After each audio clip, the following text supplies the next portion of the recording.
अगर बात की जाए पबजी की ना, तो पबजी 3 सितंबर 2020 को बैन हुआ था। और जो उसके बैन होने का सबसे बड़ा रीज़न था वो था जो कि पबजी मोबाइल के गेमिंग डेवलपर से टेंसेंट गेमिंग, वो एक चाइनीज़ कंपनी थी, जिसकी वजह से जो भी इंडियन यूज़र्स का जो भी डेटा था वो चाइनीज़ गवर्नमेंट के पास जा रहा था। और इसकी वजह से जो हम लोग की नेशनल सिक्योरिटी उसको एक थ्रेट मिल रहा था। अब बात की जाए, इसी वजह से गवर्नमेंट ने पबजी को 3 सितंबर 2020 को बैन कर दिया था। अगर बात की जाए तो पबजी सिर्फ पबजी मोबाइल वाला बैन हुआ था। पबजी पीसी अगर आपके पास है तो वो आप अभी भी खेल सकते हैं। लेकिन अभी भी जब से गवर्नमेंट ने पबजी को बैन किया था, तब से उसके जो भी सर्वर्स थे वो डाउन नहीं होते। जो पबजी के सर्वर्स थे वो चल रहे थे, लेकिन पबजी प्ले स्टोर से हट चुका था, यानी कि जो भी नए यूज़र्स थे वो पबजी को प्ले स्टोर से डाउनलोड नहीं कर सकते थे। अब बात की जाए पबजी की, तो पबजी के सर्वर्स 30 अक्टूबर 2020 को ऑफ हो चुके हैं, यानी कि अब अगर आपके पास पबजी पहले से है तो भी आप वो पबजी नहीं खेल सकते हैं। साथ ही साथ अब अगर बात की जाए पबजी की कमबैक की, तो बहुत से लोग कह रहे थे पबजी 15 दिन में आ जाएगा, पबजी 10 दिन में आ जाएगा। बहुत से लोग कह रहे थे पबजी कभी नहीं आएगा।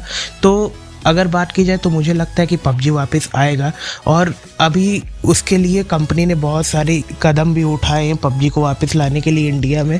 सबसे पहला कदम तो कंपनी का यही था कि उन्होंने टेंसेंट के साथ अपनी डील पूरी तरीके से ख़त्म कर दी, और अब वो लोग नई कंपनीज़ को ढूंढ रहे थे और इंडिया में भी लोगों को हायर कर रहे थे कि वो लोग एक इंडियन सर्वर में और इंडियन कंपनीज़ के साथ टाई अप करके वो लोग अपना पबजी वापस ले आए इंडिया में। अब बात की जाए पबजी के वापस आने की, तो अभी हम लोग को एक नई डील के बारे में पता चला है, जो कि माइक्रोसॉफ्ट एज्योर और क्राफ्टॉन गेमिंग के बीच में हुई है। बात की जाए क्राफ्टॉन गेमिंग की, तो ये पबजी की पेरेंट कंपनी है और ये एक कोरियन कंपनी है। और जो टेंसेंट थी वो सिर्फ पबजी मोबाइल के डेवलपर थे और वो एक चाइनीज़ कंपनी थी। तो क्राफ्टॉन गेमिंग की बात की जाए तो क्राफ्टॉन गेमिंग और माइक्रोसॉफ्ट एज्योर के बीच में एक डील हुई है, जिसकी वजह से जितने भी पबजी के सर्वर्स होंगे ग्लोबली वो माइक्रोसॉफ्ट एज्योर संभालेगा। अब बात की जाए माइक्रोसॉफ्ट की, तो एक काफ़ी रेप्यूटेड कंपनी है। हम लोग सब लोग जानते हैं कि जो विंडोज़ है वो भी माइक्रोसॉफ्ट ने बनाया है, और माइक्रोसॉफ्ट अगर उसके पास रहता है तो हम लोग को जो भी डेटा सिक्योरिटी की लीकेज है उसका कोई भी दिक्कत नहीं होगा।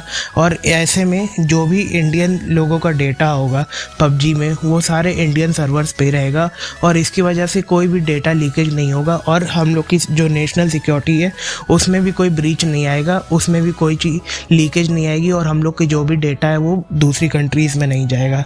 बात की जाए तो पबजी का कमबैक कब तक हो सकता है, तो पबजी का कमबैक बहुत से लोग कह रहे हैं कि दिवाली तक हो सकता है, और उससे एक हफ्ते पहले ही कंपनी अनाउंस कर देगी कि पबजी वापस आ रहा है या नहीं। और जो मैक्सटर्न है उन्होंने तो ये तक कह दिया कि पबजी 15 नवंबर को वापस आ जाएगा। अब बात की जाए पबजी की, तो बहुत से लोग कह रहे हैं कि पबजी अब वापस से पबजी के नाम से नहीं आएगा, गेम सेम रहेगा लेकिन वो दूसरे नाम से आएगा।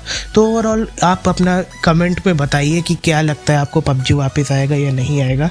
And thank you very much for watching this video. Bye bye.